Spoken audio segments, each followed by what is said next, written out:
Olá, tudo bem com você? Vamos recapitular a lição da Escola Sabatina, lição 11. Aqui está, levado e julgado. Estamos quase terminando a lição que neste trimestre focalizou o Evangelho de Marcos. Tem sido uma lição muito boa. A próxima, com certeza, não será diferente, será sobre João. Então faça aí seu plano já para ter a lição da Escola Sabatina do próximo trimestre. A lição nos ajuda a ter um contato diário com a Palavra de Deus. Antes de prosseguirmos aqui, quero convidar você mais uma vez a se inscrever no canal, caso não tenha feito isso ainda, a acionar o sininho aí para receber as notificações de novos conteúdos, seguir minhas redes sociais também, Instagram, @MichelSonBorges. Agora eu criei também uma conta no Thread, que é a rede social do Instagram. Convido você também a se inscrever ali, já que o Twitter está indisponível neste momento. Então tenho usado aí essa rede social, Thread, do Instagram. Você é meu convidado para acompanhar ali e receber também notificações ali, informações, postagens diárias nessa rede social. No Facebook também mantenho lá, PR Michelson Borges, e aqui no canal. Então a gente publica toda semana conteúdos, vídeos, e também peço que você compartilhe esses conteúdos com seus amigos, seus grupos, e faça comentários aqui abaixo do vídeo. Tudo isso faz com que o YouTube entenda que esses vídeos têm relevância e acaba compartilhando mais com mais pessoas também, ok? Levado e julgado. Olha só a ilustração que o desenhista, o Andrei, fez para essa semana. Expressa muito bem também, mais uma vez, o tema da lição. O pastor foi preso, foi ferido e as ovelhas se dispersaram. Pelo menos por um tempo, Depois nós veremos que com a ressurreição de Jesus tudo vai mudar na vida deles. O verso para memorizar diz assim: E dizia, Abba, Pai, tudo te é possível, passa de mim este cálice, porém, não seja feito o que eu quero, e sim o que tu queres. Um tremendo exemplo de submissão de Jesus, que, como ser humano, obviamente, não era um suicida, não queria sofrer o que deveria sofrer, mas que se submeteu, se sujeitou à vontade de Deus. Jesus na terra se submeteu. Jesus na terra era Deus, 100% homem, mas veio para viver como ser humano e morrer como ser humano. Naquilo que Adão caiu, Jesus deveria vencer. E como tal, nesse período que esteve aqui, Jesus ele fazia tudo em submissão à vontade do Pai.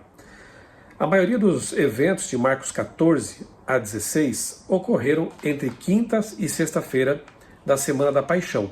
A morte de Jesus ocorreu na sexta-feira, sua ressurreição foi no domingo. Alguns até questionam, mas como pode isso? Se Jesus morreu na sexta-feira à tarde, permaneceu na sepultura sábado e ressuscitou logo cedinho no domingo, como são 3 dias? Na cultura hebraica, existe aquilo que a gente conhece como dias inclusivos. Eles contavam já, mesmo que fosse apenas um pedaço de um dia, como um dia completo, e o pedaço ou o restante de um outro dia como um dia completo também. Então Jesus morreu na sexta-feira à tarde, antes do pôr do sol. Aquele dia já é contado como um dia completo. Sábado completo, inteiro na sepultura, e um pedaço do domingo ele ressuscita bem cedinho ali. Então nós contamos também como um dia. Então são 3 dias, Jesus mesmo disse, comparou essa situação com os dias ali em que Jonas esteve na barriga do peixe. Então, portanto, 3 dias inclusivos segundo a cultura hebraica. Jesus morreu na sexta-feira à tarde e ressuscitou no domingo. Ok? Já que o tema da lição aqui é basicamente o capítulo 14 do Evangelho de Marcos, quero convidar você a ler comigo. Vamos aqui analisando, verso por verso, e comentando o que encontramos nesse capítulo tão bonito e tão dramático, porque estamos nos aproximando da crucificação de Jesus. Aqui temos a traição de Jesus e outras coisas mais, a prisão dele também. Vamos lá, já pegou sua Bíblia? Acessou aí sua Bíblia? Marcos 14. 2 dias depois seria celebrada a Páscoa e a festa dos pães de sem fermento. Os principais sacerdotes e os escribas procuravam uma forma de prender Jesus à traição, para matá-lo, pois diziam, não durante a festa, para que não haja tumulto entre o povo.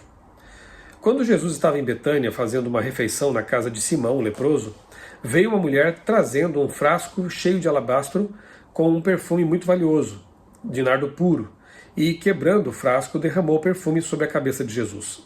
Alguns dos que estavam ali ficaram indignados e diziam entre si, para que esse desperdício de perfume? Este perfume poderia ter sido vendido por mais de 300 denários para ser dado aos pobres, especialmente Judas, que desenvolveu ali um caráter, né, egoísta, mesquinho, tornou-se um ladrão, na verdade, e depois traidor, que questionou isso aqui. Veja só, a mulher é um contraste com Judas mesmo, né? Jesus vende Jesus por 30 moedas de prata, e a mulher derrama sobre Jesus um tesouro que equivalia a 1 ano de trabalho de um trabalhador comum. Então, o tesouro que ela dedicou a Jesus era muito mais caro do que aquilo que Judas estava disposto a fazer para vendê-lo, para traí-lo, né? Então, realmente, o contraste aqui é direto entre Judas e entre essa mulher, que alguns entendem ter sido Maria Madalena, pode ser Maria irmã de Lázaro, né? Maria de Betânia. Enfim, não há uma clareza sobre quem seria essa mulher aqui, né? Há alguns entendimentos de quem ela poderia ter sido. Mas o fato é que a atitude dela foi muito bonita. E Jesus, inclusive, valoriza isso ao dizer assim, né? Deixem a mulher em paz, porque vocês a estão incomodando. Ela praticou uma boa ação para comigo, porque os pobres estarão sempre com vocês, e quando quiserem podem fazer-lhes o bem, mas a mim vocês nem sempre terão. Ela fez o que pôde, ungiu meu corpo antecipadamente para a sepultura. Em verdade lhes digo que onde for pregado em todo o mundo o Evangelho, também será contado o que ela fez para a memória dela. E de fato estamos aqui agora de novo, século XXI, relembrando o que essa mulher fez por ter amado tanto a Jesus. O pacto da traição. E Judas Iscariotes, um dos 12, foi falar com os principais sacerdotes para lhes entregar Jesus. Eles, ouvindo isto, se alegraram e prometeram dar o dinheiro a ele. Nesse meio tempo, Judas buscava uma boa ocasião para entregar Jesus. E aí vem a preparação da Páscoa aqui, né? No primeiro dia da festa dos pães sem fermento, quando se fazia o sacrifício do Cordeiro Pascal, os discípulos de Jesus lhe perguntaram: onde quer que façamos os preparativos para que o Senhor possa comer a Páscoa? Então Jesus enviou 2 dos seus discípulos, dizendo-lhes: vão até a cidade, ali um homem trazendo um cântaro de água sairá ao encontro de vocês. Sigam esse homem e digam ao dono da casa em que ele entrar, que o mestre pergunta: onde fica o meu aposento, no qual comerei a Páscoa com os meus discípulos? E ele lhes mostrará um espaçoso cenáculo, mobiliado e pronto. Ali façam os preparativos. Os discípulos saíram, foram à cidade e, achando tudo como Jesus lhes tinha dito, prepararam a Páscoa. Mais uma vez a gente vê aqui a onisciência de Jesus, né, o seu dom profético, enfim, porque assim como aconteceu com aquele jumentinho em que Jesus montou para entrar em Jerusalém, e ele disse tudo como aconteceria, aqui também nós vemos Jesus já prevendo as cenas, as circunstâncias, e dizendo para os discípulos para fazer exatamente como ele havia dito que aconteceria, né? Uma coisa que também nos chama atenção aqui, ao lermos a respeito da ceia, né? Primeiro aparece aqui o traidor, né? Jesus diz: olha, o traidor está comendo comigo neste momento. E todo mundo fica preocupado, né?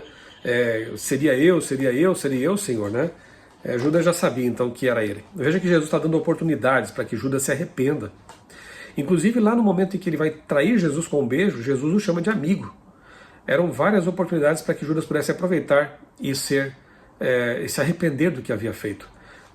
Nós vemos que soldados se arrependeram, líderes judaicos se arrependeram e se converteram. Judas também poderia ter se arrependido, né? Mas enfim, é óbvio que ele tinha o livre-arbítrio para fazer isso, mas infelizmente ele seguiu o seu caminho e fez algo terrível, né?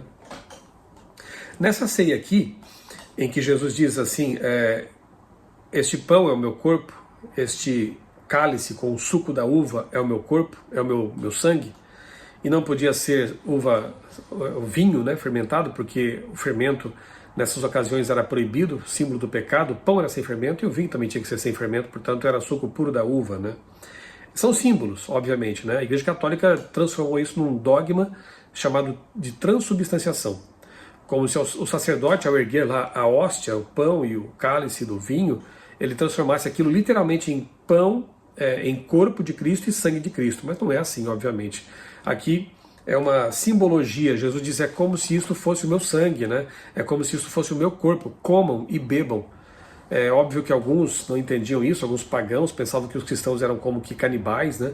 Mas também é muito óbvio para os cristãos que aquilo eram emblemas, eram símbolos que representavam Jesus.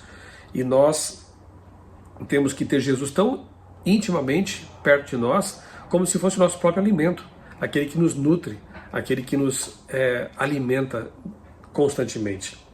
Em verdade lhes digo que nunca mais beberei do fruto da videira até aquele dia em que beberei o vinho novo no reino de Deus. Essa promessa, né?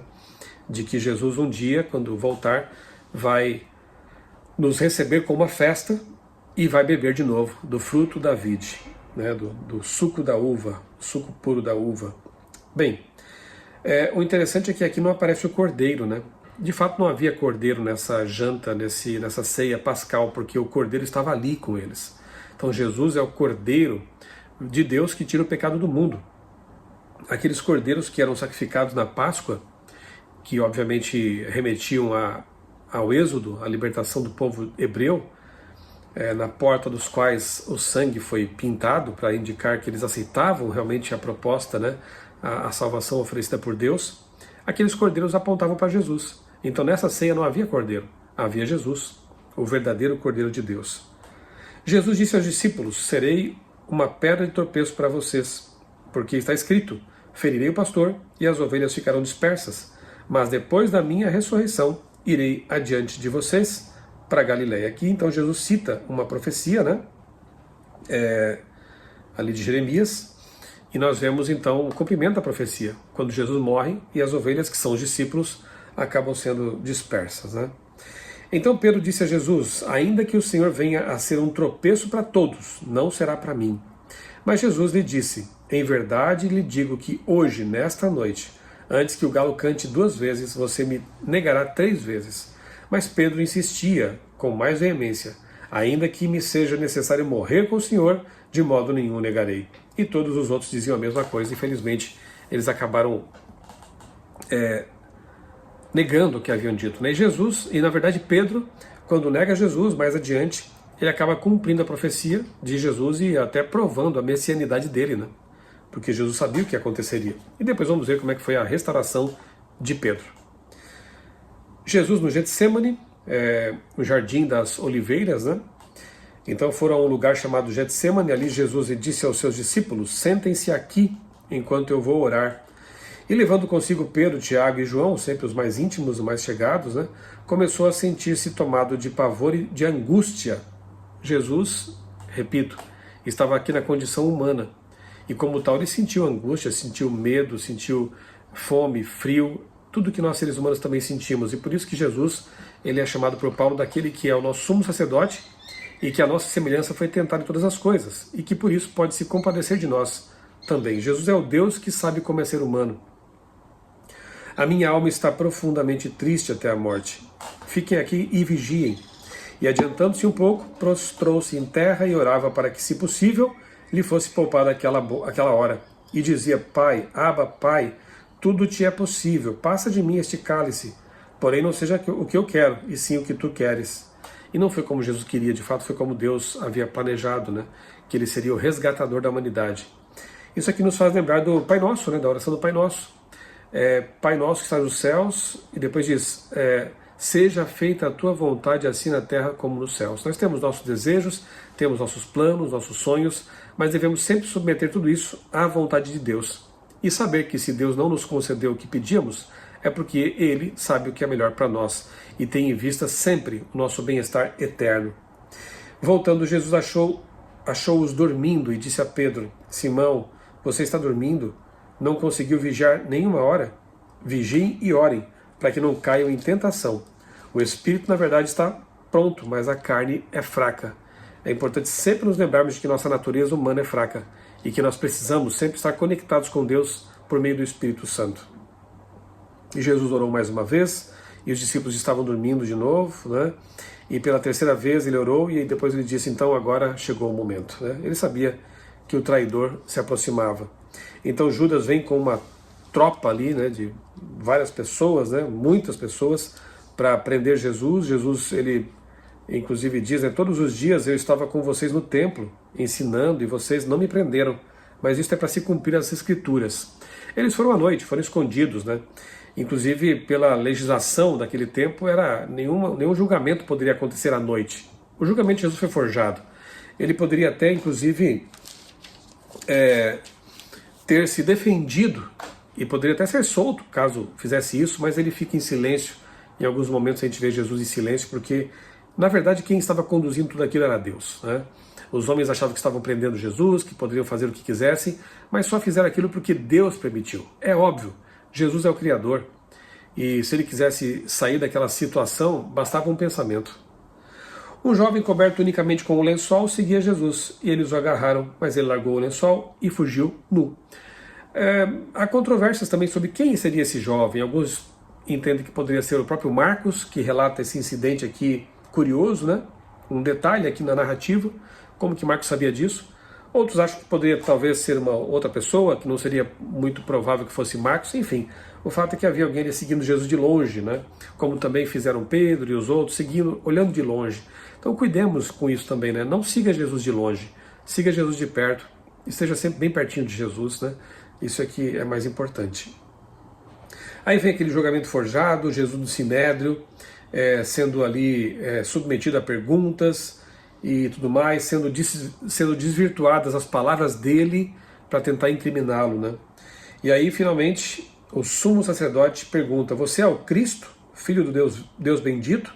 E Jesus responde: eu sou.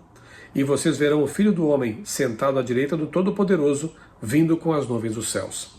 Aqui Jesus cita Daniel capítulo 7, verso 13, e ao dizer que ele era o Filho do Homem, vindo nas nuvens, então os fariseus tinham aquilo que eles queriam, né? Uma declaração que para eles era uma blasfêmia. O sacerdote rasga as vestes, né? E aí diz que, por que precisamos ainda de testemunhas? Vocês ouviram a blasfêmia? Qual é o parecer de vocês? Todos julgaram o réu de morte. E aí Jesus começa a ser espancado, cospem no rosto dele, cobrem-lhe o rosto e batem nele, dizendo: profetize, e os guardas davam-lhe bofetadas. Que tristeza, né? Saber que o nosso Criador, o Deus eterno, Jesus, foi tratado dessa forma por suas criaturas. Realmente é algo muito triste de partir do coração. Pedro estava lá embaixo, no pátio, aquecendo-se ali com uma fogueira, com outras pessoas, e aí o reconhecem, ele nega, insiste, inclusive pragueja nesse momento. E aí o galo canta. E nesse instante, diz aqui o texto no verso 72, né? E no mesmo instante o galo cantou pela segunda vez. Então Pedro se lembrou da palavra de Jesus, que ele tinha dito: antes que o galo cante 2 vezes, você me negará 3 vezes. E caindo em si, começou a chorar. Depois veremos o capítulo 15, né, na próxima lição.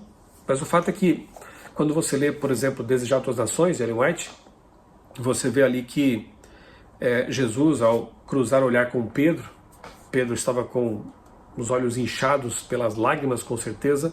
Jesus estava ali já quase desfigurado de apanhar, de ser torturado, mas não olha para Pedro com condenação, mas com misericórdia. E aquele olhar fez toda a diferença, porque Pedro depois se arrepende, Pedro depois é restaurado, reintegrado, né, ao corpo dos apóstolos para ser um pastor, um pregador. Então, são as cenas finais aí do ministério de Cristo aqui na Terra, e nós estamos então caminhando para a crucificação do nosso Senhor e Salvador Jesus Cristo. Que lição importante, bonita. Ellen White mesma disse que faria muito bem para nós pensarmos, meditarmos todos os dias nessas cenas finais da vida de Jesus, para nos lembrarmos de que o nosso Deus um dia se fez homem e morreu por nós. Ele pagou a dívida que a humanidade havia contraído, nos libertou de nossos pecados e nos oferece uma vida de vitória, uma vida de santidade e uma esperança eterna quando Ele voltar. Vamos orar? Querido Deus, bondoso Pai, muito obrigado, Senhor, por mais essa lição tão maravilhosa, que nos faz pensar no amor de Deus e no quão longe Ele esteve disposto a ir para a nossa salvação. Ajuda-nos, Pai, a reconhecer esse sacrifício infinito e esse amor maravilhoso, que entreguemos o nosso coração a Jesus e vivamos com Ele até o fim. É o que eu te peço e agradeço em nome do Senhor Jesus. Amém. Um abraço para você, Deus abençoe grandemente a sua vida e também a sua família.